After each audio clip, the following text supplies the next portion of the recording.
Assalamualaikum warahmatullahi wabarakatuh. Pada kesempatan kali ini kita akan belajar pada materi kelas 5, tema 1, organ gerak hewan dan manusia, subtema 1, organ gerak hewan, dan masih pada pembelajaran 1. Setelah pembelajaran kali ini, kamu akan dapat mengetahui alat gerak hewan dan manusia, serta dapat menentukan ide pokok setiap paragraf pada suatu bacaan. Apa sajakah organ gerak itu dan bagaimana sistem gerak pada hewan dan juga manusia? Salah satu ciri dari makhluk hidup adalah bergerak. Secara umum, gerak dapat diartikan berpindah tempat atau perubahan posisi sebagian atau seluruh bagian dari tubuh. Makhluk hidup akan bergerak apabila ada rangsangan yang mengenai sebagian atau seluruh bagian tubuhnya. Organ gerak berfungsi untuk berjalan, berlari, melompat, memegang, menggali, memanjat, berenang, dan sebagainya. Alat-alat gerak yang digunakan pada manusia dan hewan ada dua macam, yaitu alat gerak pasif dan juga alat gerak aktif. Alat gerak pasif berupa tulang, sedangkan alat gerak aktif berupa otot. Kedua alat gerak ini akan bekerja sama dalam melakukan pergerakan. Kerjasama antara kedua alat gerak tersebut membentuk suatu sistem yang disebut sistem gerak. Tulang disebut alat gerak pasif karena tulang tidak dapat bergerak dengan sendirinya. Tanpa adanya alat gerak aktif yang memengaruhi tulang, maka tulang-tulang pada manusia dan hewan akan diam dan tidak dapat membentuk alat pergerakan yang sesungguhnya. Walaupun disebut alat gerak pasif, akan tetapi tulang mempunyai peranan yang besar dalam sistem gerak manusia dan juga hewan. Otot disebut alat gerak aktif karena otot memiliki suatu senyawa kimia yang membuatnya dapat bergerak. Pada saat otot yang menempel pada tulang bergerak, otot tersebut akan membuat tulang ikut bergerak juga. Berdasarkan ada atau tidaknya tulang belakang, hewan dibedakan menjadi dua jenis, yaitu hewan vertebrata dan juga hewan avertebrata.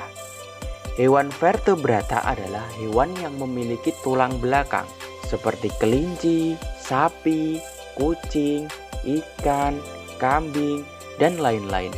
Hewan avertebrata adalah hewan yang tidak memiliki tulang belakang, seperti siput, ubur-ubur, laba-laba, cacing, dan lain-lain. Perhatikan hewan-hewan berikut ini. Hewan kelinci memiliki organ gerak berupa kaki. Fungsi utama kaki pada kelinci adalah untuk bergerak. Kelinci bergerak dengan melompat menggunakan kakinya. Kaki belakang kelinci lebih kuat dan panjang dibandingkan dengan kaki depannya. Hal ini memungkinkan kelinci untuk melompat lebih tinggi dan lebih jauh. Ikan memiliki organ gerak berupa sirip. Fungsi utama sirip pada ikan adalah untuk berenang. Sirip ikan terdiri dari sepasang bagian yang ada di kanan dan kiri dan sirip ekor di bagian belakang. Sirip-sirip ini bermanfaat agar ikan bisa dengan mudah bergerak ke arah depan. Siput memiliki organ gerak kaki perut dengan bentuk pipih dan lebar. Fungsi utama kaki perut pada siput adalah untuk bergerak dan berpindah tempat. Ubur-ubur memiliki organ gerak berupa tentakel dan kepalanya. Fungsi utama tentakel dan kepalanya adalah untuk berenang. Burung memiliki organ gerak berupa sayap. Fungsi sayap pada burung adalah untuk terbang. Sayap tersebut berbentuk melengkung seperti airfoil, sehingga udara yang mengalir pada bagian atas sayap lebih cepat daripada bagian bawah. Selanjutnya, kita akan belajar tentang gagasan pokok. Dalam sebuah paragraf tersusun atas ide atau gagasan pokok serta kalimat-kalimat pengembang. Untuk lebih jelasnya, silakan sahabat cerdas perhatikan video berikut ini. Menentukan ide pokok sebuah paragraf. Ide pokok atau gagasan pokok adalah ide atau gagasan yang menjadi dasar sebuah paragraf. Ide pokok disajikan ke dalam bentuk kalimat utama. Jadi, untuk dapat menentukan ide pokok sebuah paragraf, kamu dapat menemukan terlebih dahulu kalimat utama pada setiap paragraf. Setelah menemukan kalimat utama, kamu dapat mencari inti kalimat tersebut. Kalimat utama yang memuat ide pokok ini bisa berada di awal paragraf, di tengah paragraf, atau di akhir paragraf. Sekarang mari kita tentukan ide pokok pada bacaan organ gerak hewan dan manusia. Bacaan tersebut terdiri dari 5 paragraf. Kita akan menentukan ide pokok pada setiap paragraf. Paragraf pertama. Salah satu ciri dari makhluk hidup adalah bergerak. Secara umum, bergerak dapat diartikan berpindah tempat atau perubahan posisi sebagian atau seluruh bagian tubuh. Makhluk hidup akan bergerak apabila ada rangsangan yang mengenai sebagian atau seluruh bagian tubuhnya. Kalimat utama pada paragraf tersebut adalah kalimat pertama. Jadi, ide pokok pada paragraf pertama adalah salah satu ciri dari makhluk hidup adalah bergerak. Sedangkan kalimat kedua dan kalimat ketiga merupakan kalimat pengembang.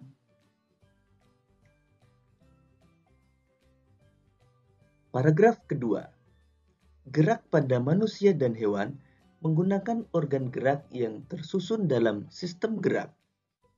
Organ gerak berguna untuk berjalan, berlari, melompat, meloncat, memegang, menggali, memanjat, berenang, dan sebagainya. Kalimat utama pada paragraf tersebut adalah kalimat pertama. Jadi, ide pokok pada paragraf tersebut adalah gerak pada manusia dan hewan menggunakan organ gerak yang tersusun dalam sistem gerak. Sedangkan kalimat kedua merupakan kalimat pengembang. Paragraf ketiga. Organ gerak pada manusia dan hewan memiliki kesamaan.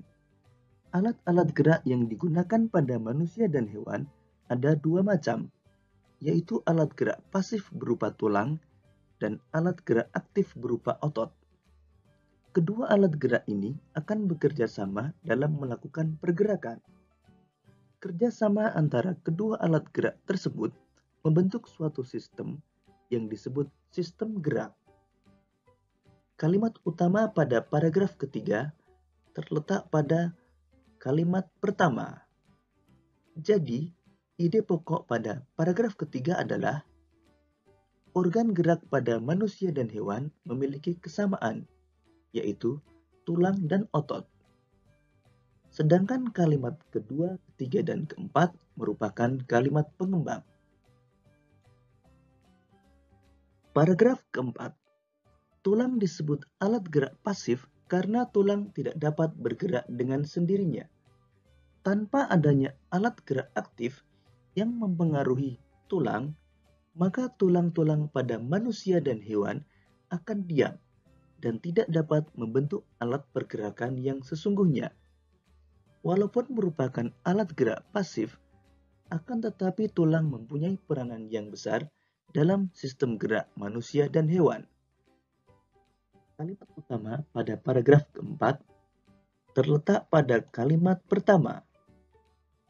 Inti dari kalimat pertama adalah tulang sebagai alat gerak pasif. Jadi, ide pokok paragraf keempat adalah tulang merupakan alat gerak pasif. Sedangkan kalimat kedua dan kalimat ketiga merupakan kalimat pengembang. Paragraf kelima.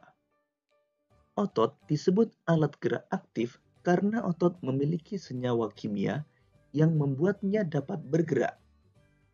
Pada saat otot yang menempel pada tulang bergerak, otot tersebut akan membuat tulang bergerak. Kalimat utama pada paragraf kelima adalah kalimat pertama. Inti dari kalimat pertama adalah otot merupakan alat gerak aktif. Jadi, ide pokok pada paragraf kelima adalah otot merupakan alat gerak aktif. Sedangkan kalimat kedua merupakan kalimat pengembang.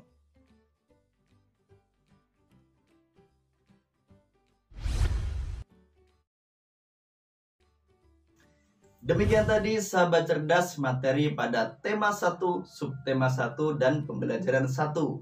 Sekarang tentu kalian sudah mengetahui tentang alat gerak hewan dan manusia, yaitu otot dan tulang. Serta kalian sudah bisa menentukan ide pokok pada sebuah paragraf. Sampai jumpa pada pembelajaran berikutnya dan selamat belajar.